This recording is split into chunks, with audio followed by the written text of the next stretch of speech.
Hello everyone and welcome. I'm excited to have you here today. We're about to dive into a presentation titled Connected Isnaad. This is the first slide, so I'll keep it brief. We'll explore the concept of connected Isnaad and its importance. Over the next few slides, we'll discuss key ideas, insights, and practical applications. I look forward to sharing this journey with you. Let's get started. Today, I want to focus on an important aspect of Hadith authenticity, the Isnaad, or chain of narrators. As you can see on this slide, it's designated as unbroken, which is a crucial factor in verifying a Hadith's reliability. When we say the Isnaad is unbroken, it means that there is a continuous, unbroken chain of trustworthy narrators from the original source all the way to the person who transmitted it to us. Now, one key point here is the concept of the successor, or tabi, who is a vital link in this chain. The successor is someone who learned directly from the companion of the Prophet and then passed that knowledge forward. Connecting all of these points, we see that a connected, or muttasil, Isnaad is essential for a Hadith to be considered authentic. When the chain is intact and continuous, it gives us confidence in the authenticity of the message. This idea of a connected Isnaad ties into the overall theme of ensuring the integrity of transmitted knowledge, which is fundamental in Islamic scholarship and preservation of the Sunnah. So, in essence, the unbroken Isnaad and the role of the successor help us maintain trust and accuracy in what has been transmitted through generations. Let's take a closer look at the concept of obvious breaks in Isnaad. When we talk about Isnaad, we're referring to the chain of narrators that transmit a Hadith. Now, an obvious break means there's a clear gap or interruption in that chain. This could happen if a narrator is missing, or if the chain is broken for some reason, making the Isnaad incomplete or unreliable. Recognizing these breaks is crucial because they directly impact the authenticity of the Hadith. If there's an obvious break, we can't fully trust that the Hadith has been accurately transmitted from the original source. This is an important part of our overall effort to evaluate and verify Hadiths carefully, ensuring that only authentic traditions are accepted. So, in essence, understanding where these breaks occur helps us maintain the integrity of the transmission process and protects us from accepting weak or fabricated reports. On this slide, we see that Bukhari often mentions Hadith starting directly from the companion without fully detailing the chain of narrators. This practice is generally viewed with caution because it can lead to weaker, or da'if, Hadiths. These are considered less reliable unless they are supported by other evidence or are part of well-authenticated collections like Sahih. We also come across the concept of hanging or mu'allaq hadiths, which are incomplete because the chain is broken at some point. Such hadiths need careful scrutiny before being used as proof. Understanding these nuances helps us appreciate the importance of verifying the authenticity of hadiths when studying Islamic teachings. It reminds us that not every narration holds the same weight, and context matters a lot in Islamic jurisprudence. This is crucial as we continue to explore how these narrations form the foundation of our principles. Let's talk about a specific type of hadith called mursal, where the companion has been deliberately left out. Even though it might seem like a minor omission, such a hadith is usually considered da'if, or weak, because it lacks the continuous chain of narration. This is true even if all the narrators up to the successor are authentic. We often refer to this kind of hadith as Sahih mursal when certain conditions are met. Now, some of the leading imams, including Abu Hanifa, Malik, and Ahmad, believed that mursal narrations could still be used as evidence. Their key condition was that the successor who narrated the hadith needed to be reliable himself and known for narrating from trustworthy sources. Imam Shafi, however, set out 4 specific conditions to validate a mursal narration. First, the successor should be among the major or senior successors. Second, the successor must be graded as reliable or thiqa. Third, reputable scholars should not dispute the validity of this narration. And fourth, these conditions are strengthened if there is either another continuous narration or a different mursal hadith with a different chain, but conveying the same meaning from the Prophet, peace be upon him. In essence, when a companion is missing from the chain, the hadith is considered generalized or mursal, which means it's missing that crucial link.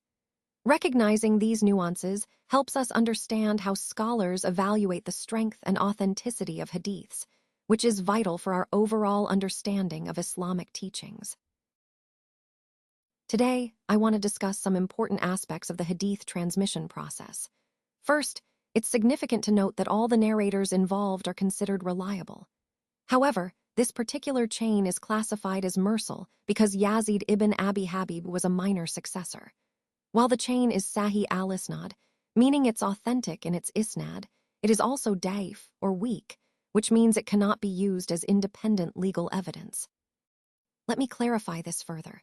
The chain goes through Sulayman ibn Dawud, who informs us that Ibn Wahb told him, and he in turn heard from Haywa ibn Shureh, who narrated from Salim ibn Gaylan, who reported from Yazid ibn Habib. The Prophet, peace be upon him, passed by two women praying and advised them, "Whenever you prostrate, huddle some of your flesh towards the ground because women are not like men in that respect." This narration is found in Abu Dawud. Now, this is a good example of a mursal hadith, where the link to the Prophet's direct narration is missing a senior successor, highlighting the importance of assessing the chain's strength. Although it's valuable because of its weakness, scholars do not rely on it as standalone proof.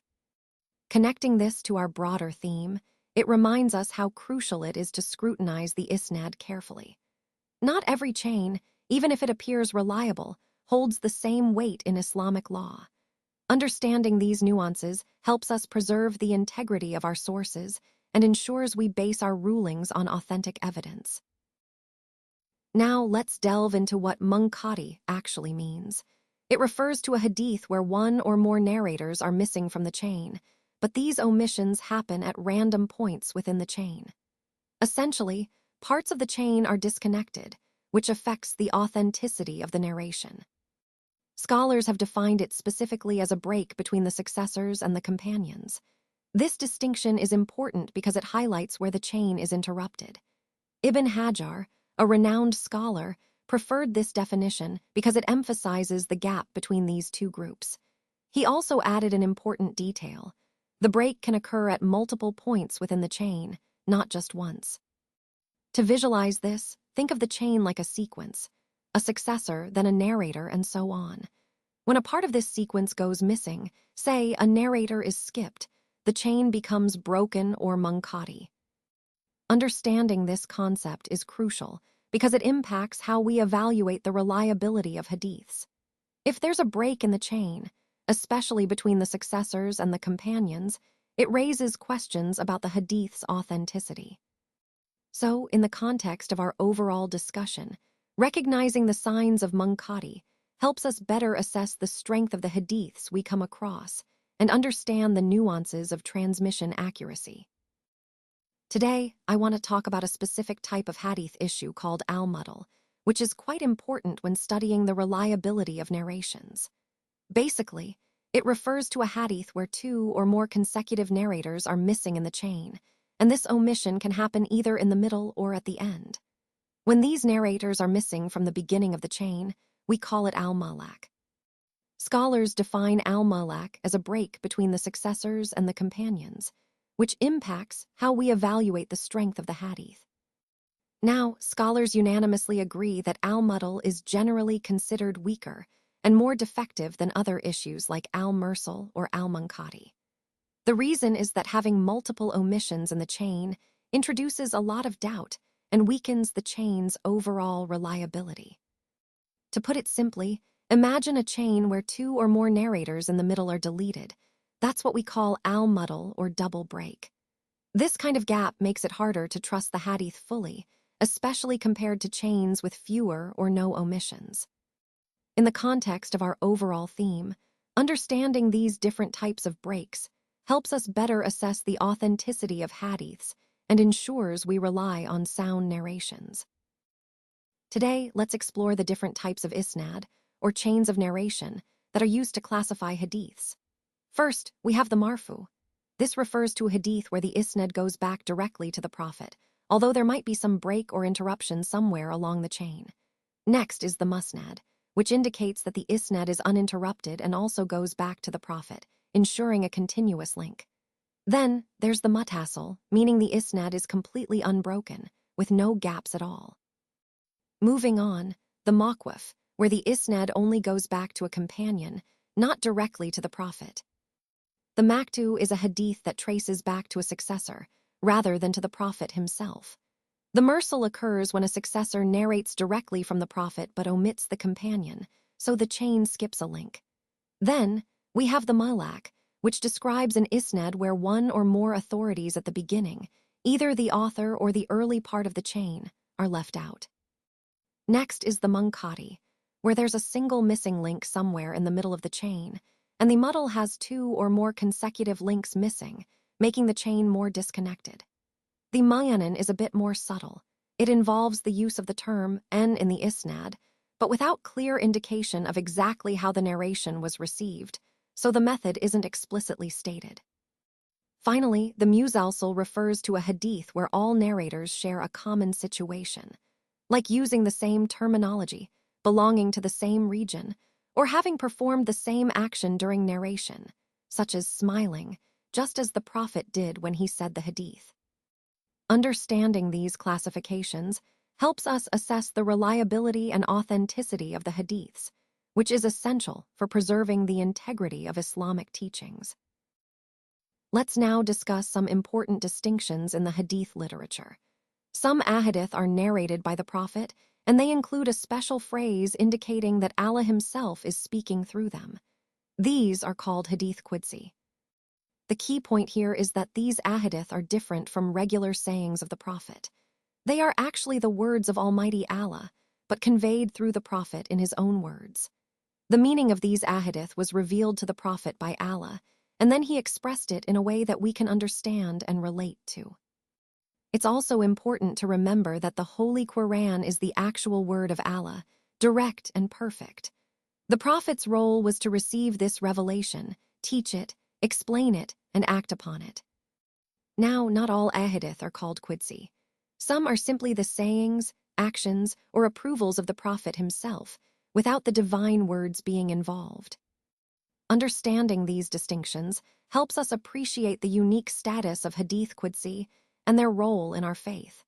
They bridge the divine message and our understanding, reaffirming the importance of both the Quran and the teachings of the Prophet.